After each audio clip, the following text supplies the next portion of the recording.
नमस्कार। तो आज की क्लास में हम करेंगे स्ट्रिंग। देखिए स्ट्रिंग होती क्या है, लिस्ट के जैसे ही है। लिस्ट और स्ट्रिंग में कोई ज़्यादा डिफरेंस नहीं है, क्योंकि उनकी आपकी इंडेक्सिंग लिस्ट की, टपल की और स्ट्रिंग की सेम ही होती है। द मेन डिफरेंस इज कि लिस्ट जो है वो हमारा होता है म्यूटेबल और स्ट्रिंग जो होती है वो होती है हमारी इम्यूटेबल। जैसे आपने लिखा n is equals to Raju, तो राजू क्या है हमारी स्ट्रिंग। अब म्यूटेबल में और इम्यूटेबल में डिफरेंस क्या है वो मैं आपको बता दूं। जैसे आपके पास एक लिस्ट है 2156, ये 0 1 2 3 आपने लिख दिया यहाँ पे a of 2 is equals to 9, यानी कि a ऑफ 2 पे यहाँ पे आपने 9 असाइन कर दिया। अगर आप लिखते हैं अब प्रिंट a, तो मेरा आंसर क्या आएगा 2196, क्योंकि आपने a ऑफ 2 पे 9 असाइन कर दिया। सेम इसमें भी स्ट्रिंग के अंदर भी इंडेक्सिंग लिस्ट की तरह ये 0 1 2 3। अगर आप यहाँ पे n ऑफ 0 प्रिंट करते हैं तो r प्रिंट कर देगा, ठीक है। अगर आप लिखते हैं प्रिंट n ऑफ 0 तो क्या आएगा r। अगर आपने यहाँ पे लिखने की कोशिश की n of 1 is equals to k, इसका मतलब आप यहाँ पे इस a की जगह k असाइन करना चाह रहे हो, तो ये आप नहीं कर सकते। क्यों? क्योंकि स्ट्रिंग इज इम्यूटेबल। तो ये डिफरेंस होता है म्यूटेबल में और इम्यूटेबल में। म्यूटेबल का मतलब है आप किसी भी पोजीशन पे वैल्यू मॉडिफाई कर सकते हैं, लेकिन स्ट्रिंग के अंदर किसी पर्टिकुलर पोजीशन पे आप मॉडिफिकेशन नहीं कर सकते। बाद में पीछे आप कॉन्केटेनेट कर सकते हो, ठीक है। तो सबसे पहले अब हम लिस्ट में करते हैं। देखो लिस्ट को डिस्प्ले करने के सेम 3 तरीके वही हैं जो लिस्ट के थे। जैसे मैंने लिखा है यहाँ पे राजू, इसकी इंडेक्सिंग भी सेम जैसे बताया 0 1 2 एंड 3। आपने लिख दिया प्रिंट, पहले एक फंक्शन लेन बता रहा हूं, लेन ऑफ n। तो n की जो लेंथ है, n की लेंथ कितनी है हमारी 1 2 3 4, तो मेरा आंसर क्या आ जाएगा 4 आ जाएगा, ठीक है। अब मैं आपको डिस्प्ले करने के तीनों तरीके वही जो लिस्ट के हैं सेम वही हैं। पहले आप करेंगे प्रिंट n, तो मेरा आंसर क्या आ जाएगा राजू, ऐसे आ जाएगा। दूसरा तरीका है आप लिख सकते हैं for i in range 0 len of n, और आपने यहां पर प्रिंट करवा दिया n of i, same line में चाहिए तो मैं यहां लिख दूंगा एंड इजिकल, यहां पे स्पेस मत देना।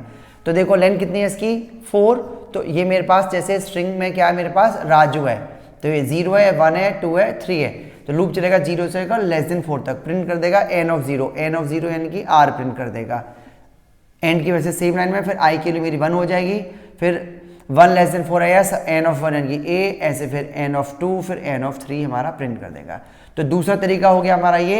एक तीसरा तरीका और है, जैसे लिस्ट में क्या था कि फॉर i इन लिस्ट का नाम, स्ट्रिंग का नाम लिख दो और आप यहाँ पे लिख देंगे प्रिंट i। जो काम यहाँ पर ni कर रहा है वो यहाँ पे हमारा काम क्या करेगा i। सेम लाइन में चाहिए तो आपको लिखना पड़ेगा n is equal to this. अगर आप एंड नहीं लिखेंगे तो वर्टिकली लिखा हुआ आ जाएगा, ठीक है। तो बड़ा बेसिक से क्वेश्चन था ये, तो सिर्फ डिस्प्ले करने का तरीका बताया था। अभी मैं आपको बता रहा हूं, हम एक स्ट्रिंग एंटर कराएंगे और काउंट करेंगे उसमें नंबर ऑफ l कितने हैं, ठीक है। हमारा क्वेश्चन है क्या, count number of l in a string. छोटे और बड़े दोनों ही हम l काउंट करेंगे।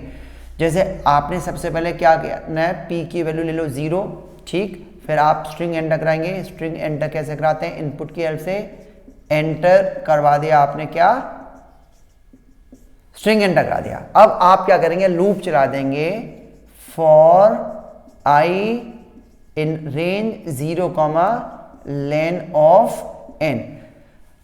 अब आपने क्या लिखना है, if n of i equals to small l और n of i equals to capital L, then आप यहां लिख देंगे p is equals to p+1 और लूप के बाहर जाके आप प्रिंट कर देंगे print number of else r, और यहां पर आप प्रिंट कर देंगे p, ठीक है। अब इसकी वर्किंग करते हैं। फॉर एग्जांपल उसने कहा एंटर स्ट्रिंग, स्ट्रिंग एंटर कराई। सपोज मैंने फॉर एग्जांपल मैंने एंटर कराया हेलो एंटर कराया, तो ये 0 है, ये 1 है, ये 2 है, ये 3 है और ये 4 है, ठीक। अब हमारा लूप चलेगा कहाँ से, 0 से लेकर लेन ऑफ n तक। लेन ऑफ n कितनी है मेरी 5, तो लूप चलेगा 0 से लेकर लेस देन 5 यानी कि 4 तक।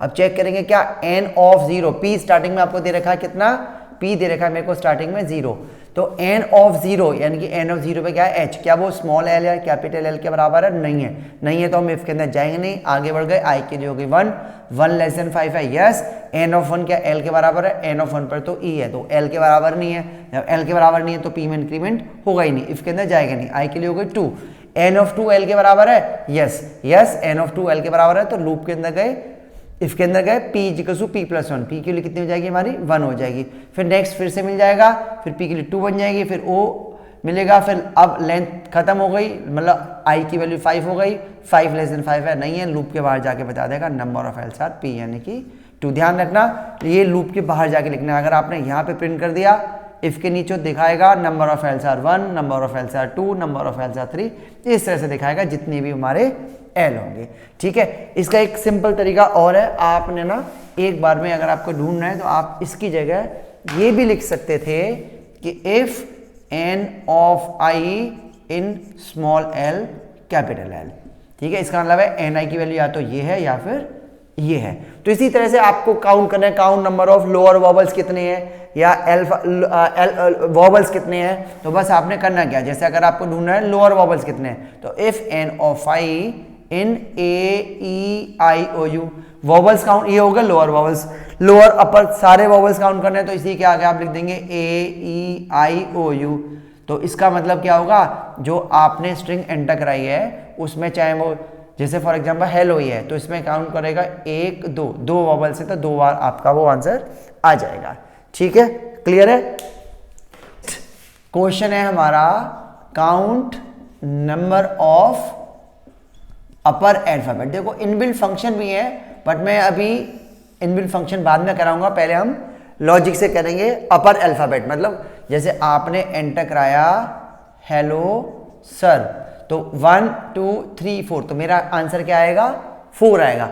उसके लिए आपको स्काई वैल्यू की नॉलेज होनी चाहिए, जैसे कैपिटल ए की स्काई वैल्यू होती है मेरी 65, कैपिटल बी की होती है 66 एंड सोन कैपिटल जेड की होती है 90। सेम ऐसे ही स्मॉल ए की स्काई वैल्यू होती है 97, स्मॉल बी की 98 एंड सोन एक एक इंक्रीमेंट करते रहो, स्मॉल जेड की होती है हमारी 122।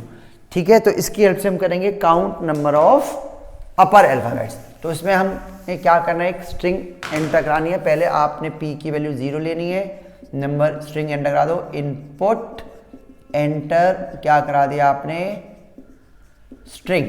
अब लूप चला देते हैं हम फॉर i इन रेंज 0, जो भी इसकी लेन है n तक। अब आपने कंडीशन क्या डालनी है, if n of i greater than equals to CHR of 65। CHR of 65 का मतलब अभी मैंने बताया था वो कैपिटल A से कंपेयर करेगा। If n of i greater than equals to CHR of 65 and n of i less than equals to CHR of 90, इसका मतलब है कैपिटल से लेके कैपिटल जेड के बीच में है।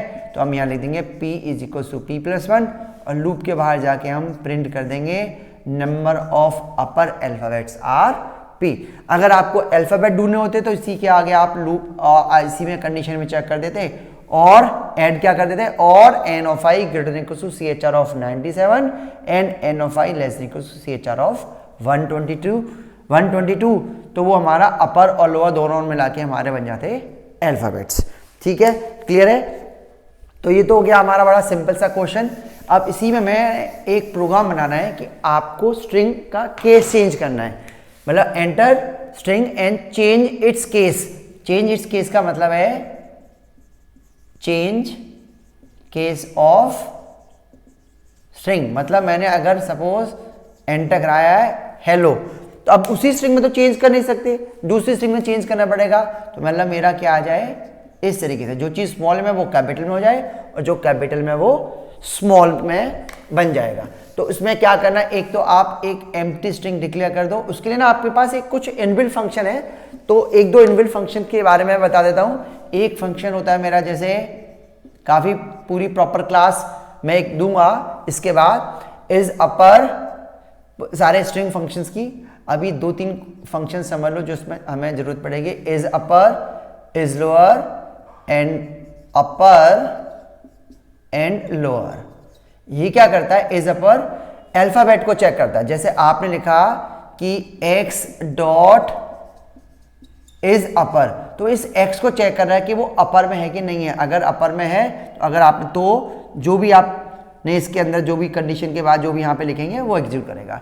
इस लोअर क्या चेक करता है कि उस अल्फाबेट को चेक करेगा कि वो लोअर में है कि नहीं है। अपर उसको अपर में कन्वर्ट कर देता है, लोअर उसको लोअर में कन्वर्ट कर देगा। ठीक है, तो ये भी फिलहाल 4 फंक्शन है। अभी मैं इसका यूज बताऊंगा कैसे यूज करेंगे। इज अपर चेक करता है अपर में है कि नहीं है, इज लोअर चेक कर रहा है लोअर में है कि नहीं है, अपर अपर में कन्वर्ट कर देगा, लोअर लोअर में कन्वर्ट कर देगा। तो देखो हम प्रोग्राम कैसे बनाएंगे। एक तो आपने एक एम्प्टी स्ट्रिंग ले लेना, ठीक है। अब आपने स्ट्रिंग एंटर कर दी, n is equals to input enter string, ये मैंने स्ट्रिंग एंटर कर दी। अब मेरा लूप चलेगा for i in range 0, len of n तक। अब आपने कंडीशन चेक करनी है, कैसे, if n of i dot is upper, यानी कि वो अल्फाबेट अपर में है। अब क्योंकि उस स्ट्रिंग में तो चेंज कर नहीं सकते तो आपको दूसरे स्ट्रिंग में डालना पड़ेगा। तो मैं लिख दूंगा m is equals to m plus n of i dot lower, तो वो लोअर में कन्वर्ट होके m में कन्वर्ट हो जाएगा।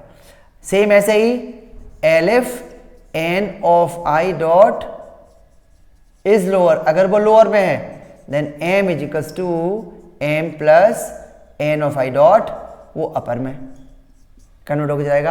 अगर बाई चांस आपने एंटर ऐसे कराया जिसमें आपका डॉलर भी है, स्पेस भी है, न्यूमेरिक वैल्यू है, तो वो एज इट इज वही के वही रहे। तो उसके लिए आपको लिखना पड़ेगा else m is equals to m plus n of i। मतलब जैसे सपोज स्पेस है तो स्पेस का स्पेस ही जाएगा, डॉलर है तो डॉलर चला जाएगा, कोई स्पेशल सिंबल है वो एज इट इज। और लूप के बाहर जाके यानी कि फॉर लूप के बाहर जाके आपने प्रिंट कर देना है आप m को, क्योंकि n में तो आप चेंज कर नहीं सकते, तो आपने वो केस चेंज करके वो किस में चलेगा, m के अंदर। तो आपको किसको प्रिंट करना है, आपने m को डिस्प्ले करना है। ठीक है, क्लियर है। तो ये हमारा हो गया change case of string. Next question क्या है मैं बताता हूं, पहले बोर्ड रब कर लेता हूं। स्प्लिट फंक्शन, स्प्लिट फंक्शन का एक तरह से समझ लो जादू वाला काम करेगा स्प्लिट फंक्शन। आपके बड़े डिफिकल्ट क्वेश्चन ऐसे चुटकियों में सॉल्व हो जाएंगे। अब ये करता क्या है, जैसे मेरे पास एक स्ट्रिंग है, मैंने जैसे इसमें लिखा है हेलो राजू सर, तो मैंने क्या कर दिया, x is equals to n dot split. Split के बारे में और भी बहुत कुछ है, अभी पहले मैं थोड़ा सा ही दे रहा हूं। मैं फंक्शन इसकी नेक्स्ट क्लास में जो मैं स्ट्रिंग की जो फंक्शन की अलग से क्लास लूंगा उसमें डिटेल में बताऊंगा स्प्लिट फंक्शन। अभी फिलहाल आप इसको समझो जिससे हमारा काम बन जाएगा अभी के लिए। x is equals to n dot split, मतलब आपने यहाँ पे आर्गुमेंट में कुछ नहीं लिखा है, तो क्या करेगा, इस वाली स्ट्रिंग को जहां से भी आपको स्पेस मिलेंगे वहां से स्प्लिट कर देगा और वो लिस्ट में कन्वर्ट हो जाएगा। मतलब अगर मैं अभी प्रिंट x करता हूं तो क्या आएगा, मेरी एक लिस्ट प्रिंट हो जाएगी जिसमें हेलो राजू एंड सर। ठीक है, तो ये जो हेलो राजू सर जो है, जो n में आपने स्टोर किया था वो स्प्लिट होके किस में चले गए, x में। तो x मेरी एक लिस्ट बन जाएगी, तो यानी कि जहां से स्पेस है ना वहां से वो स्प्लिट हो गया। ये आपका 0 ये 1 बिल्कुल लिस्ट की तरह काम करेगा। मतलब अगर आपने यहाँ पर प्रिंट कर दिया x ऑफ 1 तो आंसर क्या आएगा, आंसर आएगा मेरा नाम यानी कि राजू। ठीक है, अगर आप x ऑफ 2 करेंगे तो सर आ जाएगा। तो ऐसे ही अगर आपको सपोज इसी में देखो छोटे छोटे जरा से चेंज कर करके कितने प्रोग्राम बन जाएंगे। अभी अगर वो हमसे कहता है count number of words in a string, string के अंदर आपको नंबर ऑफ वर्ड्स काउंट करने हैं, तो आपने सीधा क्या करना है, इसकी लेंथ निकाल देनी है। आप यहां लिख देंगे print number of words is equals two lane of x। अब एंड की x की लेंथ कितनी है, 1 2 3, तो नंबर ऑफ वर्ड्स आपके निकल के आ गए। आपको अगर करना है डिस्प्ले, जैसे एक स्ट्रिंग एंटर कराएंगे, display those words which begins with R, जैसे राजू आ जाए, तो उसमें आपने क्या करना है, जैसे आपने सबसे पहले स्प्लिट तो करा दिया, अब आपको क्या करना है, लूप चलाना पड़ेगा आपको। फॉर आई इन रेंज 0 से लेकर कहां तक, लेन ऑफ x तक, लेन ऑफ x जो आपकी लिस्ट है। अब आप क्या करो, उसको किस वेरिएबल में स्टोर कर लेते हैं। मैंने क्या किया, m equals to X of I. इससे क्या होगा, अभी पहले ही देखो ये काम कैसे करेगा। अगर मैं यहीं पर ही प्रिंट, अगर मैं ऐसे करता हूं प्रिंट x ऑफ i, तो मेरा आंसर पता है क्या आएगा, पहले x ऑफ 0 यानी कि हेलो आ जाएगा, फिर उसके बाद में i के लिए 1 हो जाएगी तो x ऑफ 1 यानी कि राजू आ जाएगा, फिर i के लिए 2 हो जाएगी, x ऑफ 2 यानी कि सर आ जाएगा, क्योंकि मेरा x0 x1 x2। ठीक, लेकिन मेरा क्वेश्चन क्या है, मेरा क्वेश्चन है display those words which begins with r। तो देखो आपने क्या करना है, ये समझ में आ गया ना, x ऑफ i अपने आप में एक वर्ड है, उसको किसी वेरिएबल में स्टोर कर लेते हैं। तो मैं क्या करता हूं, मैंने ले लिया m is equals to X of I, यानी कि एक्स ऑफ आई यानी कि पहले हेलो m में जाएगा, फिर राजू m में जाएगा, फिर सर m में जाएगा, यानी कि अब आपको m ऑफ 0 को चेक करना है। यानी कि अब आप यहाँ पे क्या करेंगे, if m of 0 in small r और कैपिटल R दोनों का लिए करेंगे, तो if m of 0 in r r, तो आपने प्रिंट क्या कर देना है, उस वर्ड को प्रिंट करना है, तो प्रिंट में क्या करा दूंगा m। तो ये हमारा क्या क्वेश्चन बन गया, display those words which begins with r। इसी में अगर वो हमसे कहता है, ठीक है, ये हमारा क्या है, display those words which begins with r, तो ये हमारा ये होगा। अगर वो कहता है display those word which ends with r, अगर बिगिंस की जगह अगर वो हमसे कहता है एंड्स विद r, जिनके लास्ट में r आ रहा है, तो आपने m0 की जगह क्या कर देना है, m ऑफ -1। क्योंकि इंडेक्सिंग कैसे होती है, इंडेक्सिंग हमारी कैसे होगी, जैसे आपने राजू लिखा है, ये मैंने आपको अलग से बता ही रखा है, 0 1 2 3 या फिर -1 -2 -3 -4, तो यानी कि जिनके लास्ट में, लास्ट का मतलब हो गया जिसकी इंडेक्सिंग -1 है।